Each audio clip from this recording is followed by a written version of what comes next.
Hey there, greetings from the desert of western India in the state of Rajasthan. I'm in the beautiful city of Jaisalmer.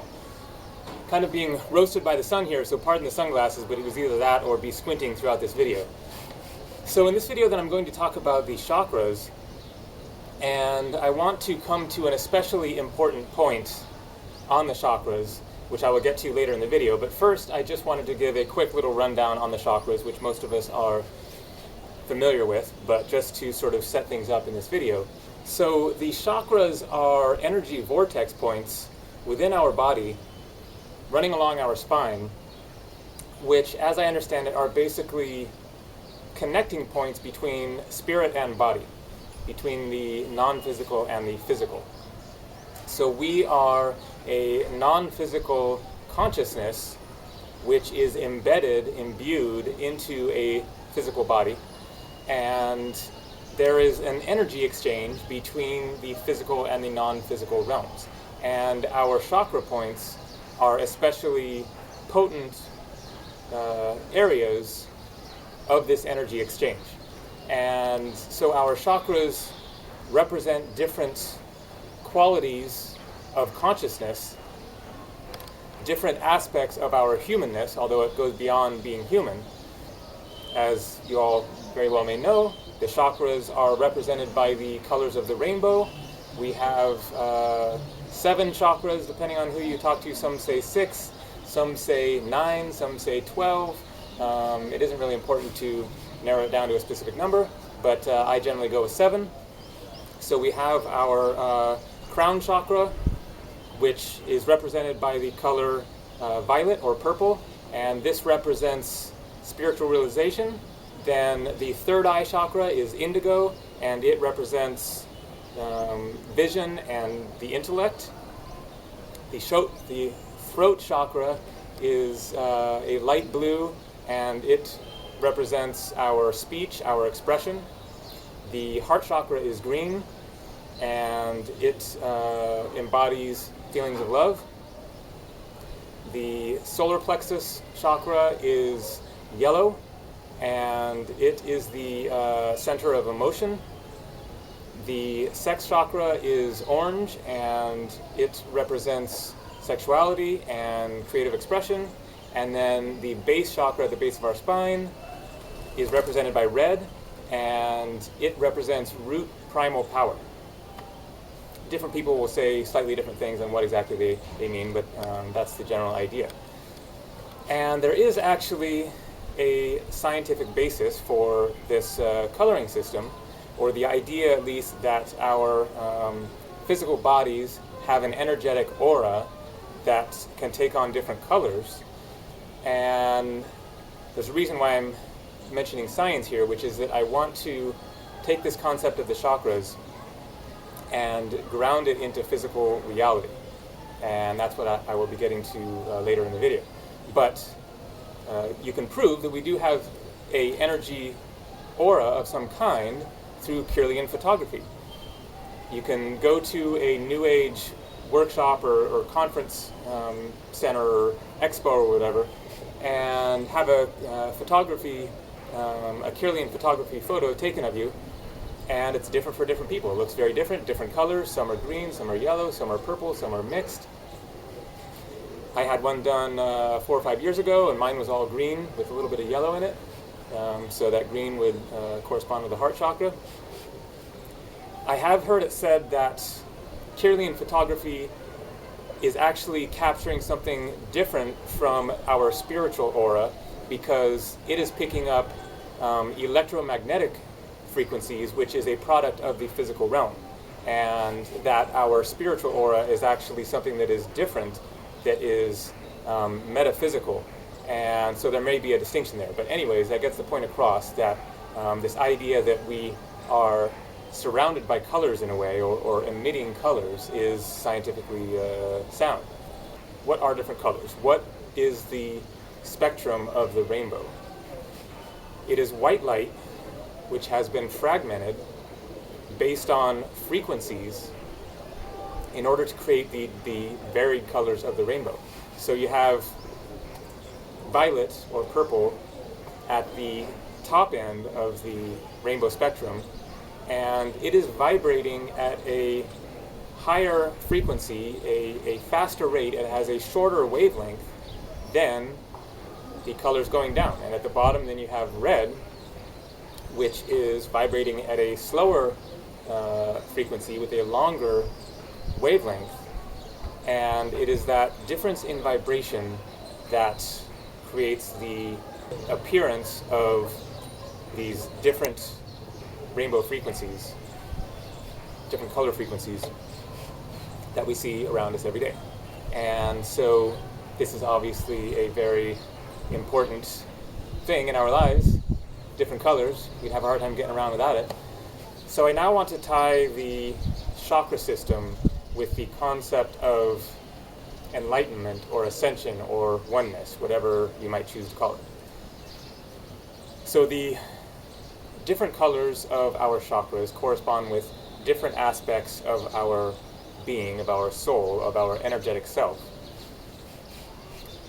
And there's much discussion among spiritually minded people of what these colors represent, what they mean, how to embody these different parts of our being. And there is especially a difference in discussion on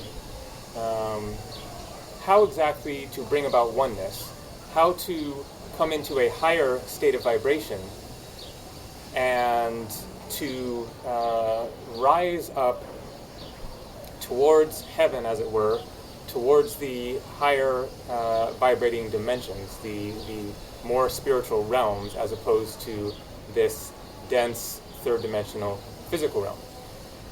And so there is a recognition of the fact that Source, if you will, God, is vibrating at a higher, faster rate of frequency than we are here on Earth, and that one of our missions is to raise our vibration and come to a higher, faster, more spiritual rate of vibration within our energetic being. And so the question then is, how exactly do you do that? And I agree with this, definitely, that we are seeking to raise or quicken our vibratory rate in order to get closer to God and to the higher realms. So this third-dimensional physical reality appears to us to be dense, and yet, as I understand it, this third-dimensional realm is all energy. It is all actually light, which has been condensed, slowed down, its vibratory rate slowed down, so that we have a third-dimensional realm. So in my view, there is a big misconception in terms of how exactly to bring about this increasing of our vibratory rate in order to ultimately ascend or merge back with the upper realms, in order to at least bring about the process of increasing our vibratory rate and heading in the general direction, at least, of God or source energy. So we have this rainbow spectrum of our chakras represented by the different colors vibrating at different rates, and there is a misunderstanding, in my view, of how exactly to bring about this process of increasing your vibration. And the misunderstanding goes like this.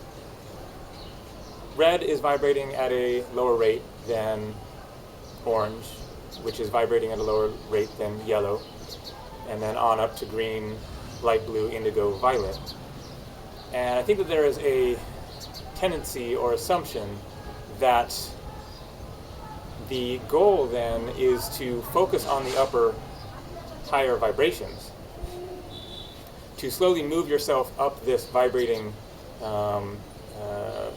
frequency spectrum, and eventually you get to where your being is focused completely on the crown chakra, and then you convert yourself from purple light into white light. So the idea is to focus on the upper and and deny the lower because the lower is vibrating at a lower frequency, and have this upward-looking perspective or vision of moving upwards. And so then once you get up into the upper part of yourself, then eventually you're going to sort of eject yourself into the spiritual realms and convert into pure white light, back into the source energy of God. There is a major problem with this, which is that it goes against scientific principles. So white light, fragmented, becomes the rainbow spectrum that we know. How then do you convert purple light into white light? As best as I know, you can't. This is physically impossible. You can't change one color by itself, any one color by itself, into pure white light. You need all of the colors, because all of the colors came from the pure white light. And so it is through the reunification of all of the colors that you ultimately then get back to white light, pure white light. So how can you ascend, gain enlightenment, move back into our original state of pure white light if you're focused on denying all of the other colors? And that's the crux of the matter that I want to get to here, which is that the way to come back into a state of oneness is to merge all of the different aspects of our being, to come into full presence of being in all of the chakras, in all aspects of ourselves, to unify those different colors, those different qualities, those different vibrating rates. And in so doing, you are reclaiming all parts of your being. And in my view, that is the route to oneness.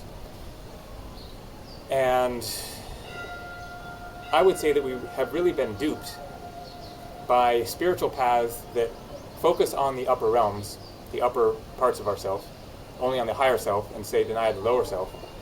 And that in fact, what we really need to be doing is be getting much more grounded in our lower being, in the lower chakras. The lower chakras represent our root power. The base chakra of red represents our primal base power. And you can't ascend without the power, the energy represented by that aspect of our being.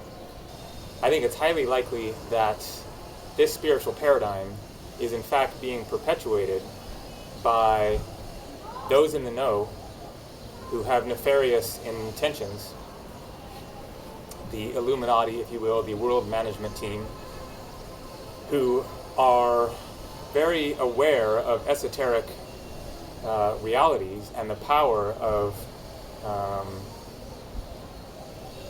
spiritual power, and are using this knowledge to manipulate society and to keep their grip on power.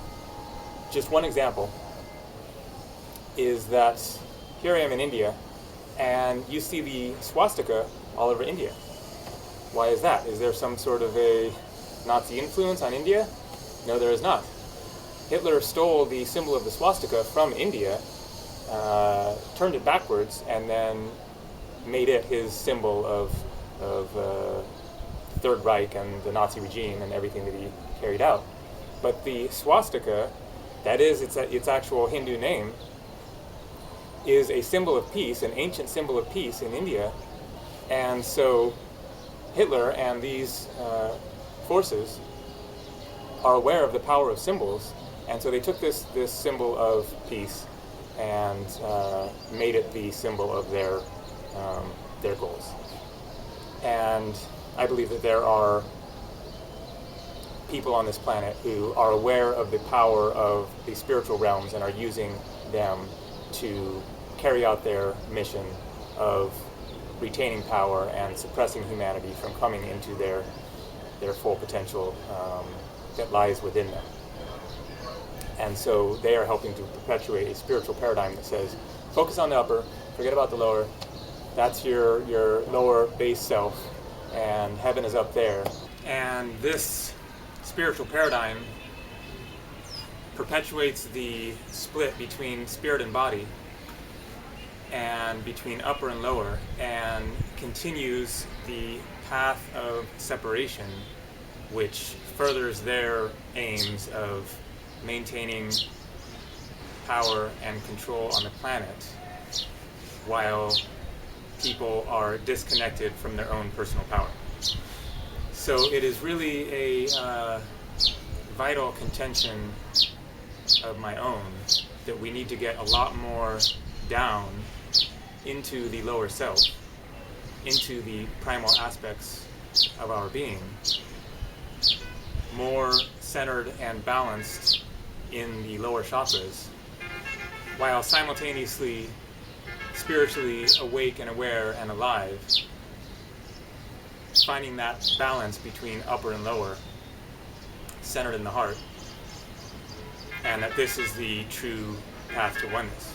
I will also mention here that this dichotomy of upper and lower, and focusing on the upper, is also a matter of perpetuating the split between masculine and feminine, because the upper represents masculine, the lower represents feminine. The feminine is the descent into experience. The upper is the objective, seeking to be objective. There's no such thing as true objectivity, as I understand it. The overview of experience, the understanding of experience, guidance, and coming into mastery of the root primal energies. And so there needs to be a honoring of, an acceptance of, coming into balance with the upper and the lower. And it is a tricky balance to find. Masculine, feminine, male-female relationships on Earth can attest to that. But this is, in my view, what we really need to be seeking to come to terms with, is finding that balance between upper and lower, between our visions and our perception and our attempts to organize and make sense of and propel things forward, progress, evolution, movement, action. This is all the upper masculine element, with the lower spontaneous creativity, sensuality, root primal power, emotion, personal expression, and personal power. And to be finding the ultimate balance between those differing, seemingly opposed aspects of our being, which are really just different polarities of a unified whole. So the real lesson then of the chakras, in my view, is that of recognizing, honoring, embracing all the different aspects of ourselves, not identifying a upper self and a lower self in any kind of a judgmental way, but recognizing that all aspects of our being must be incorporated together in order to bring about oneness. We shouldn't be seeking to identify the lower, less desirable, unpleasant parts of ourselves and trying to get rid of them, and then focusing on the positive aspects of our being. Any element of ourselves that is truly part of ourselves must be incorporated and unified into the totality of our being. So that's all for now. Take care. Have a great day. Namaste.